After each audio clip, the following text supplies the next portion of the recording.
In today's video, we are going to look into sequences. We will learn how to generate terms for a given sequence. First, let's even understand the word sequence. To comprehend the meaning of sequence, we are going to consider the following sets of numbers. We have about 4 sets of numbers on the board. The first set is made up of 2, 4, 8, 6. In this set, we will notice that there is a kind of pattern it follows. But can we identify this pattern? If we look, we find out that here we have 2.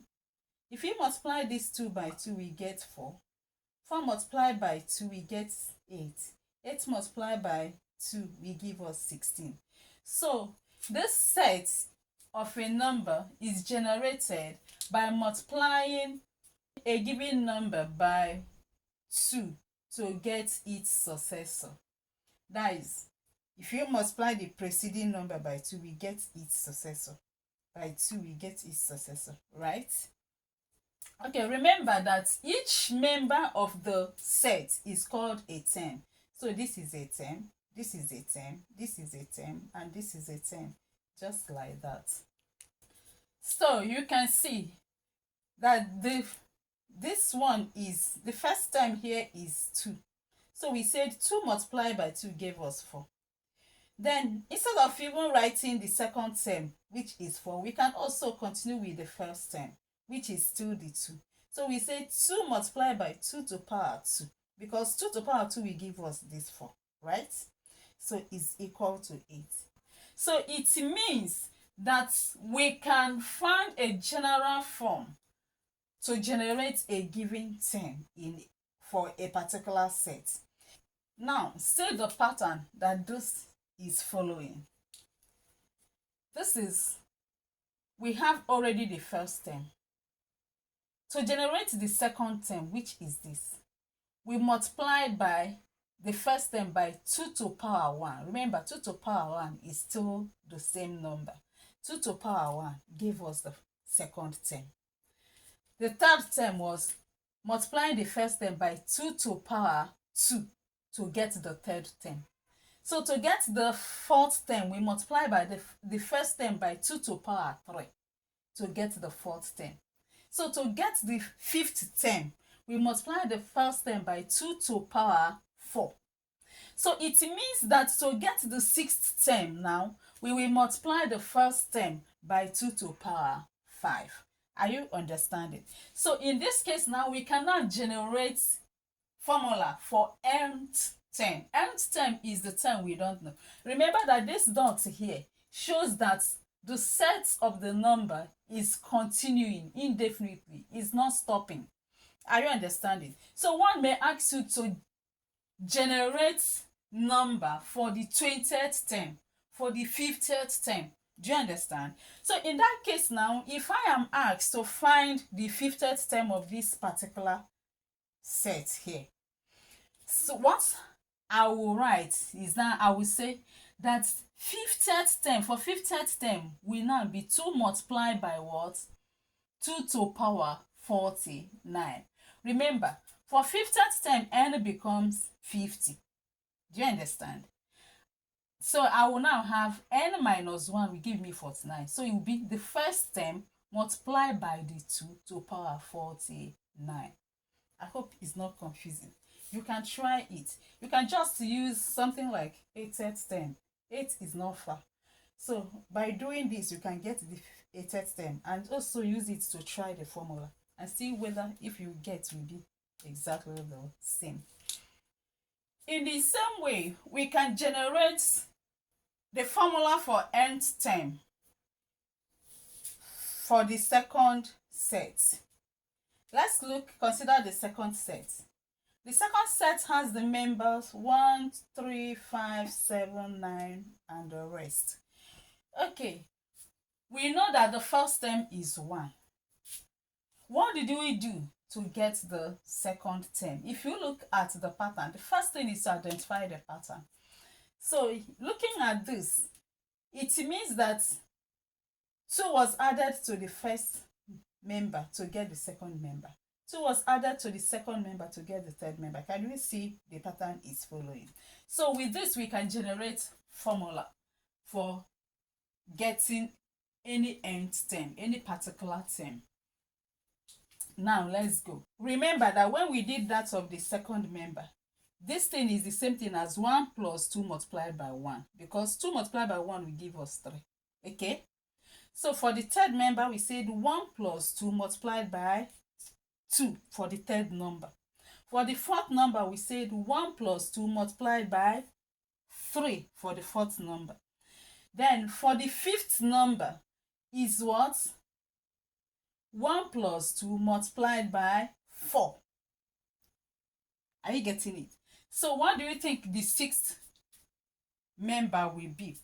1 plus 2 multiplied by 5. So you can see there is 1 in short of whatever member it will be. With this, now we can generate the term.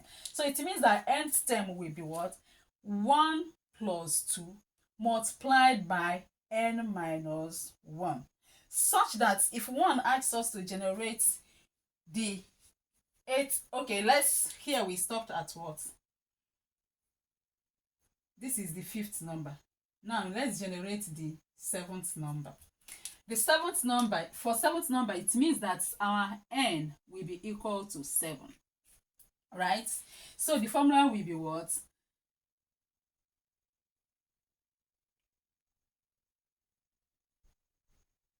1 plus 2 multiplied by 7 minus 1. And 7 minus 1 is 6. So we have 1 plus 2 multiplied by 6. 6 multiplied by 2 is what?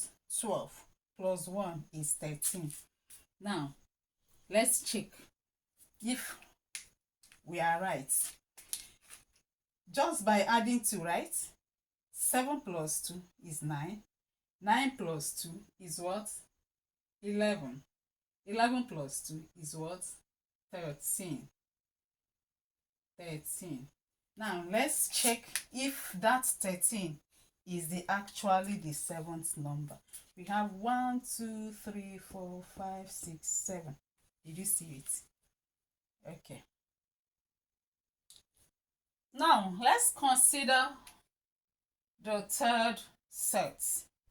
The third set follows the pattern in which this preceding number, when we take away 4 from the preceding number, we get the successor. You can see 20 minus 4 gives us 16. 16 minus 4, 12. 12 minus 4, 8. But how can we generate formula for the nth number, for any term in that sequence? So let's just continue. The first term, to get the second term, what did we do? 20 minus 4 gave us the second term. Okay?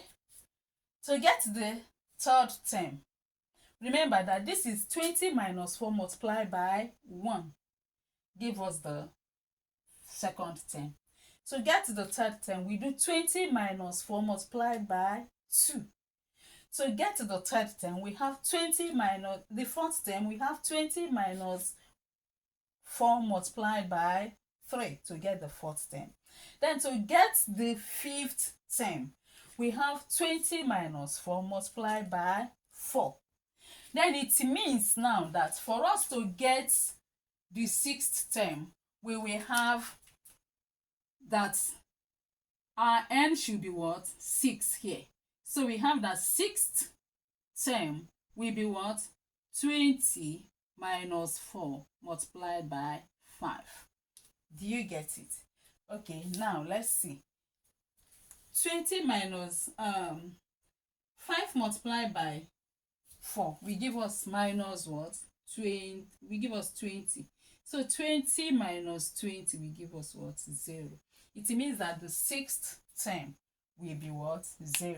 Can we check it by doing the same thing we are doing here? So here we have 8. 8 minus 4 will give us 4. 4 minus 4 will give us what? 0. So let's check if that 0 is actually the sixth term. So we have 1, 2, 3, 4, 5, 6. Can you see? We have generated the formula for a given term in that sequence. Now, on your own, pause the video and try to generate the formula for a given term in the sequence that is for the number 4 sets. Let's consider the set number 4. The first term is 250. To get the second term, what did we do? We divided 250 by 5 and we got 50, the second term. To get the third term, this is 250 divided by 5 to power 1, right? Okay. To get the third number, we said 250 divided by 5 to power 2. To get the fourth number, we said 250 divided by 5 to power 3. To get the fifth number, it should be 250 divided by 5 to power 4. So with this, we can generate the formula for nth term, for any term there. In that case now, our nth term will be 250 divided by 5 to power n minus 1. I hope it's understandable. With this, we can now define sequence. Sequence is a set of number that is generated with a given pattern. A set of number that is generated using a particular pattern is called sequence. You can see that all these numbers are sequences because each of the sets have a particular pattern that it follows. Okay. Now, this will take us to what is called linear sequence. Linear sequence is a kind of sequence that has common difference between the preceding number and its successor. Take for instance, let's check if this set number 1 is a linear sequence. Now, let's find the common difference in the following sets of numbers. The first one, we have 2, 6, 10, 14, and the rest. So how do we find the common difference? Remember the formula given to us to find the common difference. Tn minus Tn minus 1. D equal to Tn minus 1. Find the difference between the successor and the preceding number. Here, the successor is 4. The preceding number is 2. So we have 4 minus 2 gave us 2. 8 minus 4 gave us 4. 16 minus 8 gave us 8. You can see that the difference between the successor and the preceding number here are not constants. They are not the same. So this is not a linear sequence. A linear sequence is also called what? Arithmetic progression. So let's check if the second set is a linear sequence. So we have the preceding number, the successor minus the preceding number. That is 3 minus 1, and that gave us 2. 5 minus 3, and that gave us 2. 7 minus 5, and that gave us 2. 9 minus 7, and that gave us 2. 11 minus 9, that gave us 2. 13 minus 11, and that gave us 2. You can see that the difference between the successor here and the preceding number is constant. So they are the same. They have common difference here. So this is an example of arithmetic progression. This is an example of what? Linear sequence. This common difference is denoted by D. If you can remember how we calculated the common difference, what we did is that we said second term minus the first term, third term minus the second term, fourth term minus the third term. And that is exactly what we did. So it means that our D, which is the common difference, is Tn minus Tn minus 1. t, if n is 3, it means that d is equal to t3 minus what? T3 minus 1. Remember that 3 is the third, this is the third term. T3 is the third term. That means T3 minus T2, because 3 minus 1 is 2. I hope it's understandable. And that is exactly what we did when we got that 2.